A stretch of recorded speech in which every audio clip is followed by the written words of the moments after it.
नमस्कार, स्वागत है आप सभी का स्वास्थ्य चेतना में। मैं हूं नंदिनी लाक्षाकार और मेरे साथ हैं भारत सरकार आयुष मंत्रालय के board member doctor Ravindra Porwal ji. Doctor साहब, बहुत बहुत स्वागत है आपका।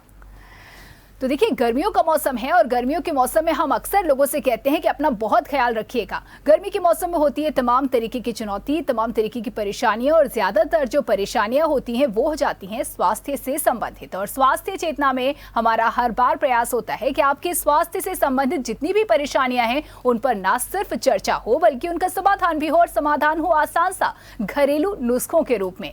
और इसी श्रृंखला में आगे बढ़ते हुए आज हम डॉक्टर साहब से बात करेंगे कि आखिर गर्मी के इस मौसम में, यानी कि भीषण गर्मी के इस मौसम में कैसे रखें अपने स्वास्थ्य का ख्याल। तो डॉक्टर साहब, जैसा कि विषय से अवगत करा दिया है आपको भी और साथ ही दर्शकों को भी, बात हम करेंगे जीवन शैली से जुड़ी भी बहुत सारी बातें करेंगे, लेकिन सबसे पहले क्यों ना बात कर ली जाए समस्याओं पर। गर्मियों के मौसम में जैसे ही हम गर्मी के अधिक संपर्क में आ जाते हैं, जब तबीयत खराब होती है तो तमाम तरीके की परेशानियां सामने आ जाती हैं, जैसे कि लू लग जाना। लू लगने पे तमाम तरीके के ऐसे सिम्टम्स होते हैं, चक्कर आना, वॉमिटिंग होना, लूज मोशंस हो जाना। तो क्यों ना बारी बारी से आप हमारे दर्शकों को बताएं कि ऐसी स्थिति होने पर कौन से ऐसे घरेलू नुस्खे हैं जिनसे घर पर रहते ही सही समय पर निदान पाया जा सकता है, उपचार पाया जा सकता है।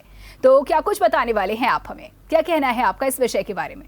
नंदिनी जी, भीषण गर्मी, लू इंसान के शरीर के अंदर सामान्य तापक्रम को बढ़ा देती है जी। जो उसके बॉडी का टेम्परेचर होता है उस टेम्परेचर को बढ़ा देती है, जिससे शरीर फीवरिश हो जाता है, पेशाब रुकने लगती है और बार बार मुंह सूखता है, प्यास लगती है जी।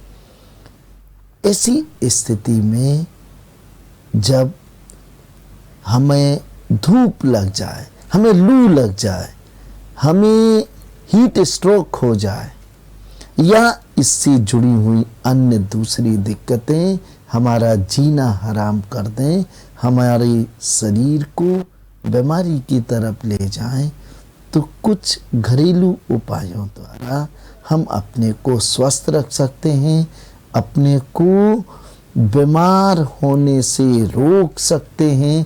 प्रारंभिक अवस्था में ही घर पर साधारण घरेलू उपचार के माध्यम से हम बड़ी बीमारी होने से बचा सकते हैं। जी, तो जैसे कि आपने घरेलू नुस्खों का भी जिक्र किया, यानी कि इस बार भी हमें तमाम ऐसे कारगर घरेलू नुस्खे मिलने वाले हैं जिनका पता बहुत दूर नहीं बल्कि हमारे घर की ही रसोई में होने वाला है। डॉक्टर साहब, अक्सर गर्मियों के मौसम में जब हम अत्यधिक गर्मी के संपर्क में आ जाते हैं तो कहते हैं कि गर्मी लग गई, किसी को वॉमिटिंग होती है, किसी को मोशन हो जाता है, किसी को चक्कर आते हैं। तो इसे आप कैसे देखते हैं और ऐसी स्थिति होने पर क्या उपाय बताएंगे? घरेलू क्या नुस्खा अपनाया जाए अगर किसी को बहुत ज्यादा वॉमिटिंग हो रही है तो?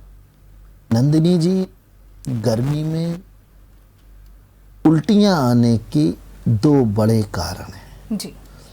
पहला कारण है कि हम कोई रखा हुआ भोजन, बासा भोजन हमने कर लिया जी। ये भोजन जब पेट के अंदर गया, चूंकि बासे भोजन में विभिन्न प्रकार के सूक्ष्म कीटाणु, जिन्हें बैक्टीरिया, एमीबा या फंगस कुछ भी कह सकते हैं, किसी भी रूप में हो सकता है अलग अलग खाद्य पदार्थ के आधार पर। बिल्कुल।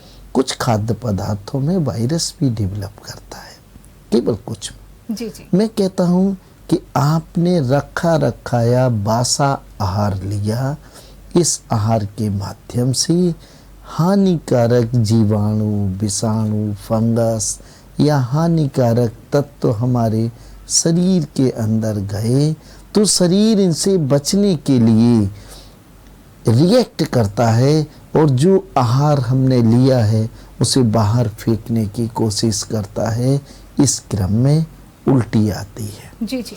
दूसरा नंदिनी जी बड़ा कारण है कि गर्मी के मौसम में अगर हम जंक फूड, फास्ट फूड, खूब मसालेदार चाट, चटनी खाते हैं, पकौड़े खाते हैं, पराठे खूब मात्रा में खाते हैं, मिर्च और अचार वाली चीज़ें खाते हैं, इन चीज़ों से शरीर के अंदर अतिरिक्त मात्रा में पित्त का निर्माण होने लगता है और ये पित्त जब बहुत ज़्यादा मात्रा में हो जाता है तो शरीर उसे उल्टी के रूप में बाहर निकालता है।